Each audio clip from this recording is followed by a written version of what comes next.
नमस्ते, यो हो विशेष समाचार। नयाँ सरकारको पहिलो निर्णयले राजनीति र सुरक्षा वृत्तमा ठूलो तरङ्ग पैदा गरेको छ। जेनजी आन्दोलन दमनबारे छानबिन गर्न गठित गौरीबहादुर कार्की नेतृत्वको आयोगको प्रतिवेदन कार्यान्वयन गर्ने सरकारको निर्णयसँगै पूर्व गृह प्रशासनका उच्च अधिकारीहरू र राजनीतिक नेतृत्वमाथि पक्राउको खतरा बढेको छ। नयाँ सरकार बने लगत्तै बसेको मन्त्री परिषद बैठकको पहिलो निर्णय कार्की आयोगको प्रतिवेदन कार्यान्वयनसँगै गृहमन्त्री सुधन गुरुङ एक्सनमा उत्रिनु भएको छ। हिजो साँझदेखि मध्यरातसम्म प्रहरी हेडक्वार्टरमा चलेको उच्चस्तरीय बैठकमा गृहमन्त्रीले प्रतिवेदनमा दोषी देखिएकाहरूलाई तत्काल पक्राउ गर्न निर्देशन दिनुभएको थियो।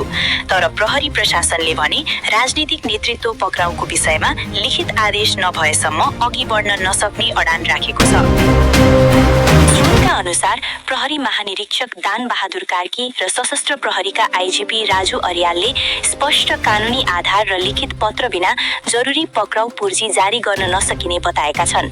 यही विवादका बीच कानुनी परामर्शका लागि मध्यरातमा प्रहरी हेडक्वार्टर पुग्नुभएका कानुन सचिव पाराश्वर ढुङ्गाना केही समय अघि मात्रै मन्त्रालयतर्फ लाग्नु भएको छ। सरकारले प्रतिवेदन कार्यान्वयन गर्ने निर्णय गरे लगत्तै देशभरका सुरक्षा युनिटहरूलाई हाई अलर्टमा रहन सर्कुलर जारी गरिएको छ। ओली लेखक लगायतका नेताहरूमाथि हुन सक्ने सम्भावित कारवाहीलाई लिएर अहिले बालुवाटारदेखि नक्सालसम्मको सरगर्मी बढेको छ। प्रहरीले लिखित आदेश मागेपछि अब सरकारले कस्तो कदम चाल्छ र कानुन सचिवले मन्त्रालयबाट कस्तो ड्राफ्ट तयार पार्नेछन् यो हेर्न बाँकी नै छ। थप जानकारीका लागि हामी सँगै रहनुहोला।